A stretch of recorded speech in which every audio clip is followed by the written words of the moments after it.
Speaker साहब, मेरा कोई किसी से लड़ाई नहीं है। मैं पहले दिन से जब यहां आया हूं, तकरीर नहीं करने दी मुझे।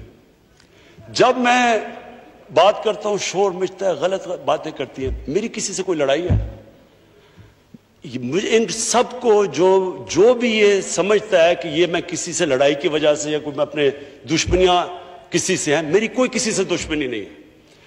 मैं आज आपके सामने कह रहा हूं कि अगर पाकिस्तान के अंदर, हमारे मुल्क में अगर सही माने में अकाउंटेबिलिटी प्रोसेस ना चला, हम किसी सूरत इतना पैसा नहीं इकट्ठा कर सकते अपने बच्चों को तालीम देने के लिए, सेहत उनके इलाज करने के लिए, अस्पताल ठीक करने के लिए।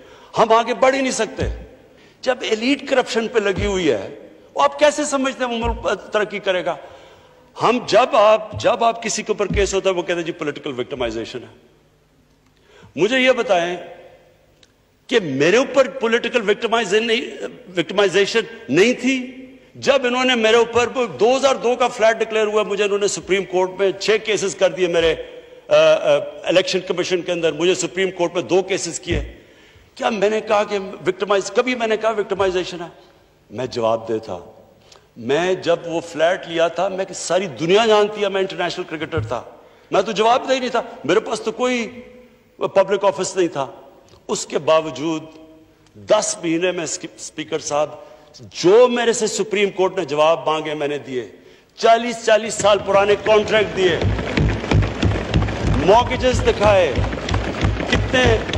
किधर से पैसा आया, मॉर्गेज में कितना गया, कब वो मॉर्गेज दिया, फ्लैट कब बिका, बीवी से जो पैसे लिए हुए थे यहां जमीन लेने के लिए। आपको पता है सुप्रीम कोर्ट ने मेरे से पूछा कि जनाब आप बताएं, साबित करें कि आपने बीवी को पैसे वापस किए थे। वो बीवी ने ईमेल दे रही है कि हाँ इसने पैसे वापस किए थे। उन्होंने कहा नहीं, सबूत दो। ये कभी हुआ ही नहीं है ऐसे कि वो बीवी कह रही है पैसे, वो कहते नहीं। बैंक स्टेटमेंट्स निकाल के दी 15 साल पुरानी, जो मेरा ट्रांजैक्शन बीवी के साथ था, मनी ट्रेल दी, सारा जो पैसा वहां से हलाल की कमाई का बाहर से पाकिस्तान लेके आया, उसकी मनी ट्रेल दी। स्पीकर साहब, कोई मैंने कमाल नहीं किया। ये हर उस मुल्क में जिसमें जेन्युइन डेमोक्रेसी है, वहां एक लीडर को जवाब देना पड़ता है, क्योंकि वो अमानतदार होता है, वो पब्लिक के पैसे का अमानतदार होता है। ये कोई विक्टिमाइजेशन नहीं है। और ये जो नैब है, ये हमने तो नहीं नैब बनाई, एक आदमी हमने भर्ती नहीं करवाया। नैब तो पुरानी है, 90% केसेस भी पुराने हैं, लेकिन गालियां हर रोज मुझे पड़ती हैं कि जनाब देखें इमरान खान ने ये कर दिया, वो कर दिया।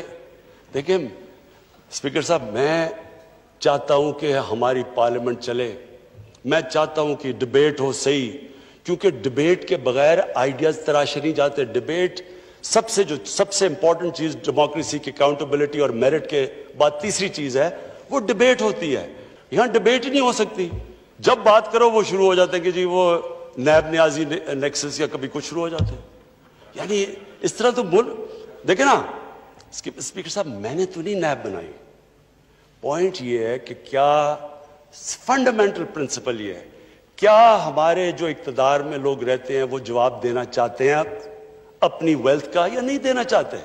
और अगर वो नहीं देना चाहते तो बाकी क्यों देंगे? आप जो कल्चर होता है वो ऊपर से सेट होता है। वो कहते हैं fish rots from the top.